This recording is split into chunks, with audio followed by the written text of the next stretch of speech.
All right, well, obviously, incredibly proud of our football team. You know, you go through a year like this, and you just want to keep them going and keep them playing hard, and our players obviously did that today. Incredible effort by our defense. You know, that's a team that's coming off a good win over a good Duke football team, and our defense did an amazing job. You know, the kicking game overall was solid. I wish we'd have hit some kicks earlier and not make it so dramatic there. You know, and offensively, we are what we are. We got to play turnover free. When we threw that red zone turnover early, I thought that could potentially really hurt us. You know, but again, I think this game is more. This certainly isn't. There's not a lot of style points on that one, but in terms of effort and kids that care and kids that want to win and all those intangibles you want in a football team, we certainly displayed that today, and that's why we found a way to win the football game.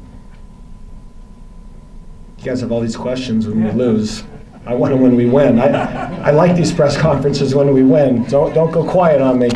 Well, your whole defense played great, but I thought in particular Markel Lee was just all over the field today. He was just everywhere. Made some really big plays. Yeah, I mean, I've said it all year. We've got some pieces of the defense already in place and guys that we can build around. And, you know, it was great to win that for our seniors and those two senior corners we have. And, you know, but Markel and some of those, you know, safeties and even some of those D linemen, you know, we've got a core of guys to build around on that defense. And now we just got to find that same core in the offense. So, you know, this isn't the formula we want to try to win games with moving forward. What was Mike's attitude, his morale after missing that one at the end of regulation? And how did you kind of keep him up for that? I just said, Mike, it's going to come down to you again. Just be ready. He goes, Coach, I'll be fine.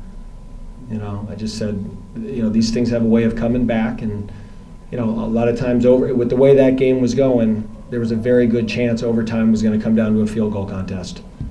And going into the game, our numbers were better than their numbers.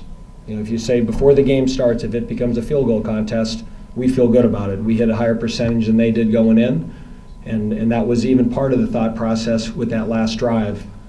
You know, that I didn't mind playing for overtime. Just because, if you know, it's maybe my old days studying baseball stats. You know, if you go by the batting averages of the kickers, you know, that's an advantage we had into overtime. So he just had to let those other ones go. And I mean, how about the 49-yarder in the first overtime? I mean, that's a huge clutch kick. So, but he was good, and obviously good enough to hit the two kicks after he missed a bunch. Did you still have any kind of butterflies or anything that came out to kick those in overtime? There's butterflies 4 hours. You know what I'm saying? I mean, that's, you know, that's why that, you know, the antacid companies certainly get make their money off of coaches. So there's butterflies at kickoff, second quarter. That's just, the game is just all adrenaline. And, you know, obviously you want to win for the team, but you hate it to ever come down to a player like that missing a bunch of kicks who's done such a great job for us. I mean, it's part of the sport. It may happen, you know, when you play competitive sports and you put yourself in that position to succeed, you sometimes are going to fail. But, you know, I just would have been sick for him if we would have ended up losing that game. He would have taken that very personally, and you never want anyone to go through that. Is the situation where you have to decide, or not decide, but keep yourself from going over to console him? Because you got a game to focus on, but at the same time, you've got this kid over here who needs to have his head on straight. Are you trying to balance that? Well, like I said, the second he missed the kick in regulation, my gut was that game was going to come down to a field goal kicking contest. So if it's going to come down to a field goal kicking contest, there's nothing more important in managing the game than making sure your kicker's okay. So the second it was over, before I grabbed the captains on, hey, you know, if we win the toss, play defense. If we lose the toss, pick what end. I grabbed him and said, it's going to come back to you. You know, so let's not hang our head. The game's not over, and you'll probably have a chance to come back and win this thing. Just get your head right. He goes, Coach, I'm fine. Have you ever coached in a game like this, 0-0 or 3-0, 3-3 going into overtime? Pooh. I can't remember it. We put offensive football back 100 years today. I mean, these are, you know, you look back at the 1912 Sugar Bowl, and games are like this, 6-3 and 4-2, and so no, I can't remember ever having a game like this before. I can't tell you I'm shocked. I mean, I really thought going into this game that it would be a 13-10 game or a 14-10 or a 10-7 wouldn't have shocked me. You know, I thought whoever could get points on the board and hold serve had a good chance of winning, which is why that red zone pick early I thought could be really costly, because, you know, the game was really with or against the wind, and that red zone pick that we threw was with the wind, and I knew those kicks against the wind were going to be tougher kicks. You know, and that's why that red zone pick we threw early, I was worried that one would come back to bite us. In the second overtime, they dialed up the blitz on 3rd and 9. A little bit of a gamble there, but you obviously got the big sack there. We did. You know, the other thing, again, if it's going to come down to a field goal contest, you know, normally on a 3rd down, you know, you may, concede the 6-yard play, get off the field. Yeah, okay. In overtime, no, we couldn't give them, you know, we wanted, it was a long field goal, we wanted to make it longer. And, you know, that was into the wind. So I think before the sack, they were probably looking at a 42 or a 43-yarder, and then after the sack, it became a 54-yarder into the wind. So that's a 60-yard kick. So that was a great call by Coach Elko, and you know, we showed some A-gap pressure, and we knew they'd gap it, and then we brought 2 off the edge, and we had a guy come free. We had hit that blitz earlier, and you know, it was, you know, that's why we study film. You know, Mike and the defensive staff did a really good job preparing for 3rd downs today, and I think what were our 3rd downs today? Usually I get the stat pack, but we've been, at the beginning of the year, great 3rd down defense. The last 4 weeks, an awful 3rd down defense. To me, it seems like we were good on 3rd down again today. 3 for 50. 3 for 50, yeah, so yeah. I mean, again, that's, you know, for, again, I thought, you know, that's where, you know, defensive coordinators earn their pay. And Mike and the staff, the defensive staff, did a great job game planning that down today. Talked about the amount of work that this squad has put in the offseason of preparing and coming up short on a few other games. What does it mean for this program to get this win? Yeah, and I say this at the weekly press conference, and I said it last week. We have issues and we have deficiencies. We do. But the one thing we have to establish is we're a football team that plays hard. If we play hard, all those other things we can fix. When a football team doesn't play hard and doesn't play with effort, that's really hard to fix. And that's why I was disappointed last week, and I was very concerned about this week. But I think it's a testament to our seniors. It's a testament to our coaching staff that we're keeping these guys going, and we'll move this thing forward. But it's a great win, and that was a great locker room. And our kids and all the seniors will remember that their last home game at BB&T Field, they won a double overtime against Virginia Tech. That memory is etched in stone for the rest of their life. You know, nobody, has it been a great year? No. We're not going to a bowl game. We're not going to be in Charlotte for the ACC championship. But, you know, football's a game of moments, and that moment can never be taken from them. You realize your first ACC win came against the longest tenured coach? No, I'm not. No, I don't. I have a lot of respect for Coach Beamer. When I was the head coach at Richmond, we used to go up and visit them almost every year.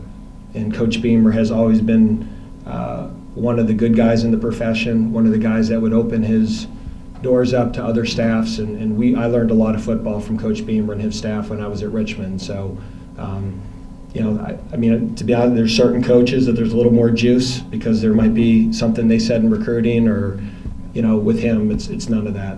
You know, I mean, he's a first-class guy and has done an incredible job there. And, you know, our football team beat their football team. Dave Clawson didn't beat Frank Beamer. I never look at it that way. You're often demonstrative on the sidelines. I've never seen you this demonstrative as you were today, Dave. Any reason for that? Fired up, man. We had a chance to win an ACC game, and I wanted our kids playing hard, and it was emotional before the game was senior day, and I was into it.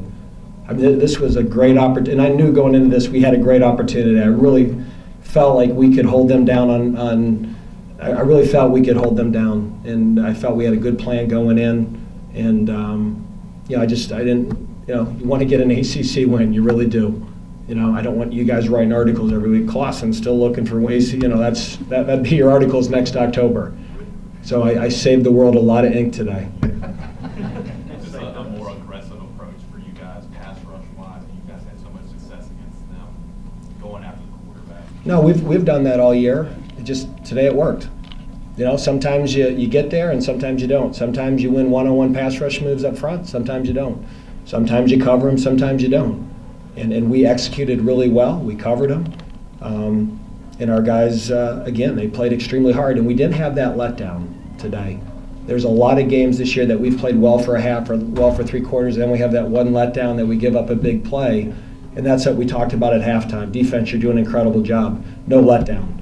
Okay, we are in this game because you are going to end up winning it because of you, but there can't be a letdown. We can't let the reverse get out and go 75 yards. We can't give up a double move and give them a cheap one. You know, they were going to have to be in their A game to keep us in it. Did it impact your game plan any when Smith went out and you had to readjust things? I mean, you know, it hurt because, you know, we lost to Leak Terry earlier in the week, and then when Smith went down, you know, and I watched the film, but you know, Ty Hainsworth seems like he went in there and did a good job, and certainly, you know, and again, I watched the film, but I certainly didn't feel like we got worse when that happened. You know, I think he held up okay. Late you went almost exclusively to Isaiah Robinson, the running back. Was there something wrong with him, or you just felt like he missed some protections. You know, they were bringing a lot of that, you know, those what we call cross plug, the A gap switch, and Dez missed a few. You know, he had a couple of pass protections he missed, and we got sacked.